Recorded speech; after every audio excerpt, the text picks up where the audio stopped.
Las 7 pruebas de Dios. Los métodos más aterradores para determinar inocencia en la Edad Media. Imagina esto. Estás de pie en el centro de una plaza medieval, rodeado por una multitud sedienta de justicia. Te acusan de robar ganado, algo que no hiciste, pero no hay testigos que te defiendan, no hay evidencia física, no hay abogado que hable por ti.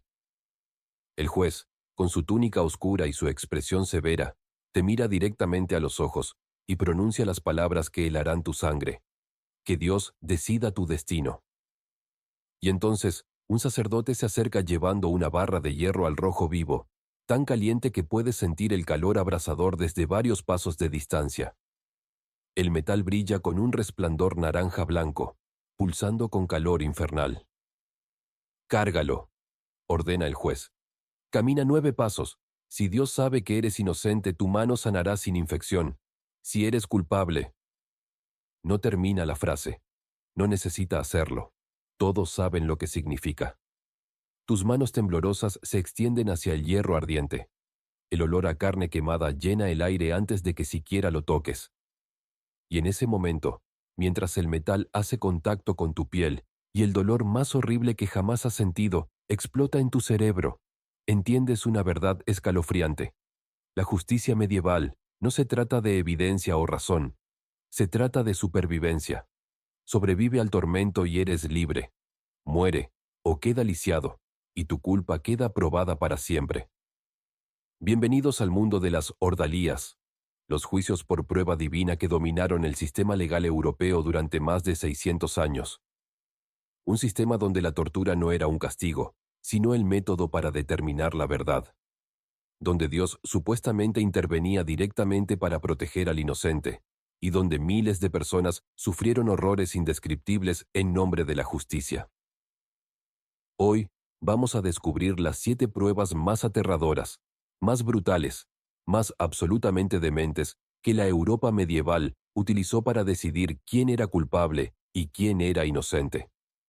Y te lo advierto, para cuando lleguemos al número 1, tu fe en la racionalidad humana habrá sido seriamente cuestionada. Porque lo que estás a punto de descubrir no son leyendas exageradas. Son prácticas legales reales, documentadas meticulosamente por escribas medievales, practicadas en iglesias por sacerdotes benditos y presenciadas por multitudes que genuinamente creían estar viendo la voluntad de Dios manifestarse frente a sus ojos. ¿Estás listo para adentrarte en uno de los capítulos más oscuros de la jurisprudencia humana? Porque no hay vuelta atrás una vez que empezamos. Pero antes de sumergirnos en los horrores específicos, necesitamos entender el contexto. Porque verás, las ordalías no fueron inventadas por sádicos medievales sentados en castillos oscuros pensando en formas creativas de torturar gente. No, estas prácticas tenían una lógica, por retorcida que nos parezca hoy. En la Alta Edad Media, digamos entre los siglos IX y XIII, el sistema legal europeo enfrentaba un problema monumental. ¿Cómo determinas la culpabilidad cuando no hay testigos confiables, no hay evidencia forense, no hay cámaras de seguridad ni pruebas de ADN? La mayoría de los crímenes ocurrían en comunidades pequeñas, donde todos conocían a todos, donde las acusaciones podían estar motivadas por venganzas personales, donde mentir era fácil y probar la verdad era casi imposible. Así que los medievales, con su profunda fe religiosa impregnando cada aspecto de la vida, llegaron a una conclusión que para ellos tenía perfecto sentido. Si los humanos no pueden determinar la verdad, que Dios lo haga. Después de todo, Dios es omnisciente, omnipotente y absolutamente justo. Él sabe quién es culpable y quién es inocente. Entonces, si sometes a alguien a una prueba física extrema y le pides a Dios que proteja al inocente, seguramente Dios intervendrá con un milagro. ¿Verdad? Esta no era una creencia marginal de unos pocos fanáticos. Era la doctrina oficial, respaldada por la Iglesia Católica, practicada en catedrales y monasterios, descrita en textos legales como el Decretum de Burcardo de Worms del año 1012. Las ordalías eran justicia divina en acción, o al menos eso creían fervientemente. Pero aquí está el detalle escalofriante que necesitas entender desde el principio. Las ordalías no eran solo teatro, no eran simbólicas. La gente realmente resultaba mutilada, quemada, ahogada, asesinada. Y cuando sobrevivían contra todo pronóstico, o cuando morían como era más común, todos, desde el acusado hasta los jueces y los espectadores, aceptaban el resultado como la verdad absoluta revelada por el Todopoderoso. Así que ajusta tu asiento, respira profundo y prepárate. Porque estamos a punto de explorar 7 formas en que la humanidad medieval decidió que quemar, ahogar y mutilar personas era el camino hacia la justicia. Número 7. La prueba del hierro candente, cuando el fuego revela la verdad. Empecemos con una de las ordalías más icónicas y visualmente aterradoras, la prueba del hierro candente. Y créeme, esto no es una metáfora poética sobre caminar a través del fuego. Es literal, brutalmente, dolorosamente literal. Aquí está cómo funcionaba esta pesadilla judicial. El acusado, después de 3 días de ayuno y oración obligatoria, porque aparentemente necesitabas estar espiritualmente preparado para que te quemaran, era llevado a una iglesia. Sí, una iglesia, porque las ordalías eran ceremonias religiosas sagradas, no espectáculos circenses, aunque a menudo parecían exactamente eso. Un sacerdote celebraba una misa especial, bendiciendo una barra de hierro que había sido calentada en brasas hasta que brillaba con un color naranja blanco pulsante, alcanzando temperaturas de 800 a 900 grados Celsius. Para ponerlo en perspectiva, eso es lo suficientemente caliente como para derretir aluminio. Entonces, mientras la congregación observaba en silencio tenso, el acusado tenía que hacer lo impensable: agarrar esa barra de hierro al rojo vivo con sus manos desnudas y caminar con ella exactamente 9 pasos. 9. No 8, no 10. El número tenía significado religioso, representando la Trinidad multiplicada por 3. Porque incluso la tortura judicial medieval tenía que seguir simbolismo místico. El dolor, por supuesto, era indescriptible. Las terminaciones nerviosas en las palmas se vaporizaban instantáneamente. La piel se chamuscaba, se ampollaba, se ennegrecía. El olor a carne quemada llenaba la iglesia. Algunos acusados se desmayaban del shock antes de completar los 9 pasos. Otros gritaban con una intensidad que hacía que los espectadores se taparan los oídos. Y el sacerdote, con expresión solemne, observaba todo, buscando señales de la intervención divina. Pero aquí está el giro verdaderamente diabólico. El veredicto no se daba inmediatamente. Oh, no, eso sería demasiado misericordioso. En lugar de eso, las manos destrozadas del acusado eran envueltas en vendajes benditos y selladas con cera estampada con el sello de la iglesia. ¿Por qué? Para asegurarse de que nadie pudiera hacer trampa aplicando ungüentos curativos. Entonces, el acusado era enviado a casa a esperar. Por 3 días. 3 días de agonía inimaginable. 3 días donde cada latido del corazón bombeaba dolor pulsante a través de esas manos quemadas. 3 días preguntándose si Dios realmente te protegería o si morirías de infección. Porque verás, en una era sin antibióticos, sin comprensión de la teoría de los gérmenes, sin analgésicos reales, las quemaduras de 3er grado eran a menudo sentencias de muerte diferidas. Al 3er día, el acusado regresaba a la iglesia. El sacerdote, con gran ceremonia, rompía los sellos y retiraba los vendajes. Y entonces pronunciaba el juicio divino. Si las heridas habían sanado limpiamente, sin signos de infección, sin pus, sin olor a putrefacción, el acusado era declarado inocente. Dios había realizado un milagro. Si, como era infinitamente más común, las heridas estaban infectadas, supurando, gangrenosas, eso era prueba de culpabilidad. Dios había permitido que la carne se corrompiera porque el alma del acusado estaba corrupta. ¿Ves el problema aquí? En la práctica, prácticamente nadie pasaba esta prueba. Las quemaduras de 3er grado casi siempre se infectan en condiciones medievales.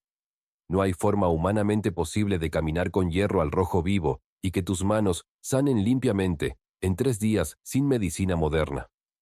Así que efectivamente, Esta ordalía era una condena de muerte con pasos adicionales. Pero, ¿sabes qué? A veces había milagros. Algunos acusados eran declarados inocentes.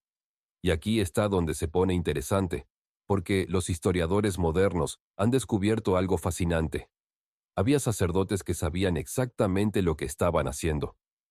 Algunos, los más compasivos o quizás los más cínicos, tenían métodos para ayudar a Dios con sus milagros. Calentaban el hierro a una temperatura más baja de lo usual, lo suficiente para verse impresionante, pero no lo suficiente para causar quemaduras de tercer grado. O untaban secretamente las manos del acusado con ungüentos protectores antes de la prueba, camuflados en el aceite de la extrema unción. O simplemente mentían sobre el estado de las heridas al tercer día si creían genuinamente en la inocencia del acusado. Pero no todos los sacerdotes eran tan creativos. Muchos seguían las reglas al pie de la letra. Y muchos acusados sufrían horriblemente. Tenemos registros de personas que perdieron el uso de sus manos para siempre después de esta prueba, incluso cuando eran declarados inocentes. Las cicatrices quedaban como marcas permanentes, y aquellos declarados culpables enfrentaban no solo la infección y posible muerte por septicemia, sino también el castigo adicional por su crimen probado. Existe un caso particularmente desgarrador documentado en Inglaterra en 1218.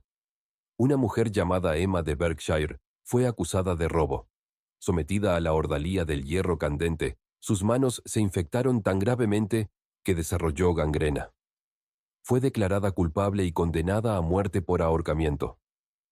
Pero antes de que pudieran ejecutarla, la gangrena se extendió a sus antebrazos.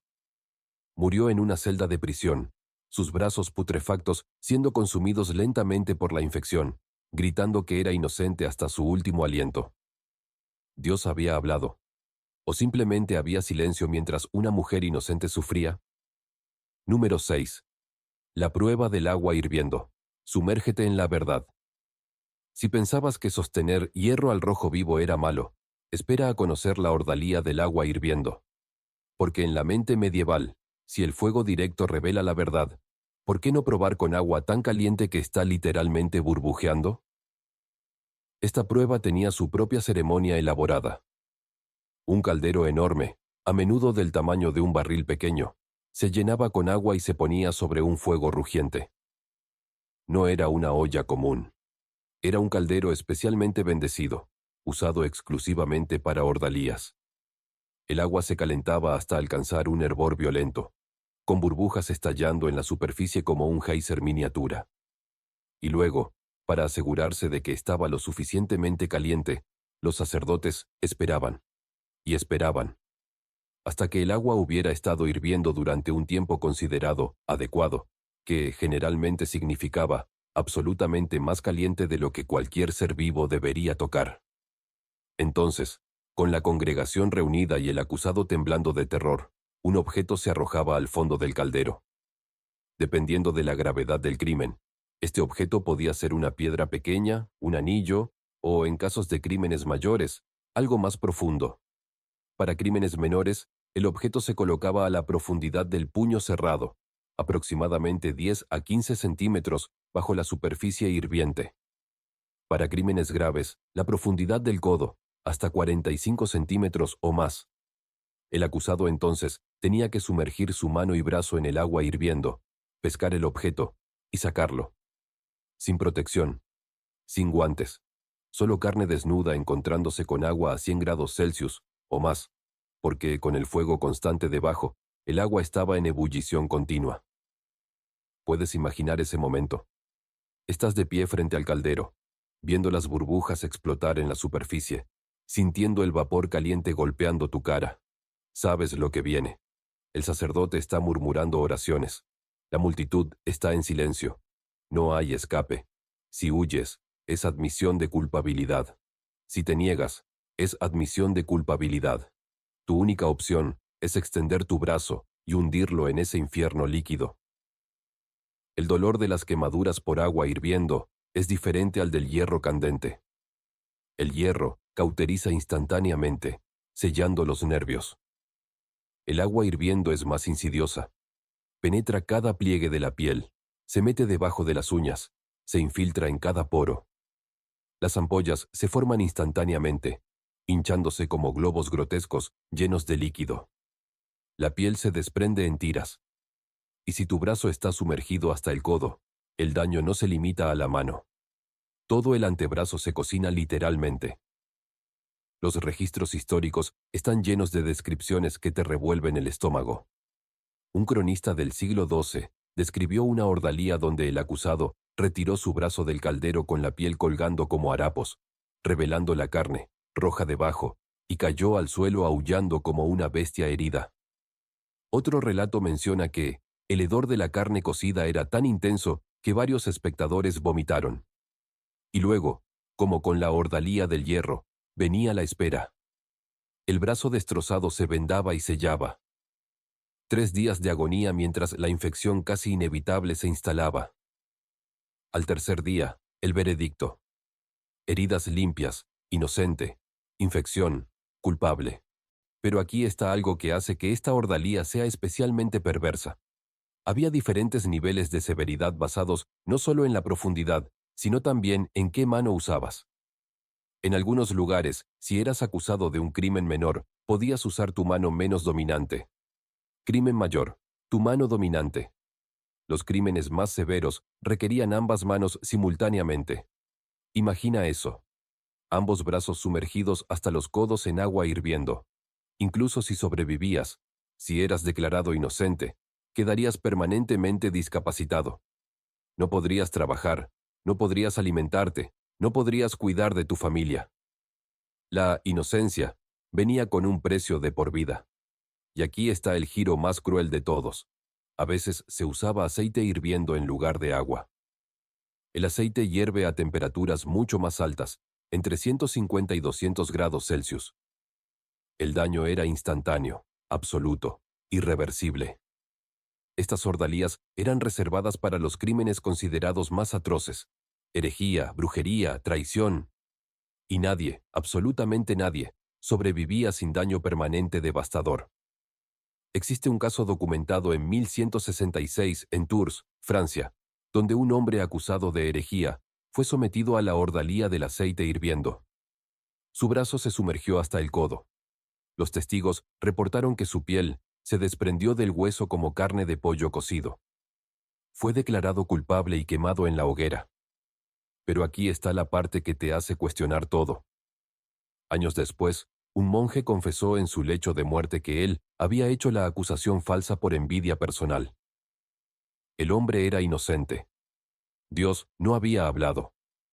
Solo había silencio y sufrimiento inútil. Número 5. La prueba del agua fría. La favorita para brujas. Ahora cambiemos de táctica. Si el agua hirviendo revela culpabilidad a través de quemaduras, ¿qué tal el agua helada? Aquí es donde entramos en territorio de caza de brujas. Y créeme, esto se pone oscuro rápidamente.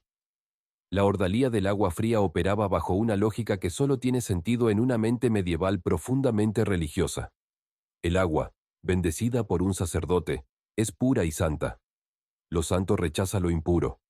Por lo tanto, si arrojas a alguien al agua bendita y se hunde, el agua los acepta, lo que significa que son inocentes, y Dios los protegerá de ahogarse. Pero si flotan, el agua santa los rechaza, lo que prueba que son impuros, probablemente una bruja o brujo, y por lo tanto culpables. Sí, leíste bien. Hundirse significa inocencia. Flotar significa culpabilidad. Es la lógica más retorcida jamás inventada, pero durante siglos fue la base de innumerables juicios por brujería. Aquí está cómo funcionaba en la práctica. El acusado, generalmente una mujer porque la brujería era vista como un crimen predominantemente femenino, era llevada a un cuerpo de agua, un río, un lago, o en algunos casos, un estanque especialmente preparado. Antes de ser arrojada, era atada de formas específicas. El método más común era el pulgar dedo gordo, donde el pulgar derecho se ataba al dedo gordo izquierdo, y viceversa, forzando al cuerpo en una posición encogida incómoda. Esto supuestamente evitaba que la bruja hiciera gestos mágicos para engañar la prueba. Luego, con frecuencia se le ataba también una cuerda alrededor de la cintura. ¿Para rescatarla si se hundía? Bueno, En teoría sí. En la práctica no siempre funcionaba tan bien. El acusado era entonces arrojado al agua, o forzado a entrar mientras un sacerdote bendecía el agua, y proclamaba, que esta agua reciba a los inocentes y rechace a los culpables. Y entonces comenzaba la horrible espera. Si la persona flotaba, incluso un poco, incluso solo manteniéndose en la superficie brevemente, era prueba de culpabilidad. Los espectadores en la orilla gritarían, ¡Bruja! El agua la rechaza, y la persona sería sacada del agua para enfrentar ejecución, generalmente por ahorcamiento o, en casos extremos, quemada en la hoguera. Pero aquí está el problema mortal. Si la persona se hundía, teóricamente probando su inocencia, tenían que ser rescatadas rápidamente antes de ahogarse. Y aquí es donde las cosas se ponían complicadas. Esa cuerda alrededor de la cintura tenía que ser jalada rápidamente. Pero el agua es profunda. La corriente puede ser fuerte. La persona está atada de manera que no puede nadar. Y los encargados de jalar la cuerda no siempre eran diligentes. Tenemos registros de inocentes que se ahogaron durante la ordalía porque no los sacaron a tiempo.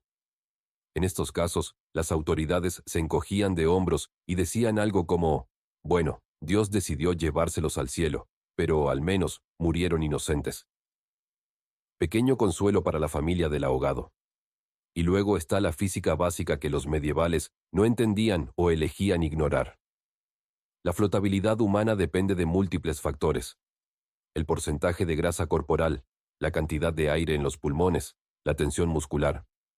Las mujeres, debido a tener generalmente mayor porcentaje de grasa corporal que los hombres, tienden a flotar más fácilmente. Así que esta prueba estaba sesgada desde el principio contra las acusadas, que eran mayoritariamente mujeres. Oye, si esta inmersión en la justicia medieval más retorcida te está fascinando de forma mórbida, suscríbete a nuestro canal de YouTube.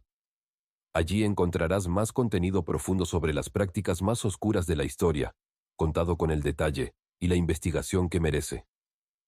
Dale clic y únete a nuestra comunidad de exploradores de lo macabro histórico. Pero volvamos a la ordalía del agua fría, porque hay más horrores por desenterrar.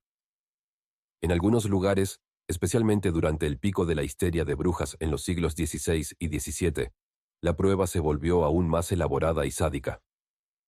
En lugar de simplemente arrojar al acusado al agua, se construyeron dispositivos especiales, sillas de inmersión,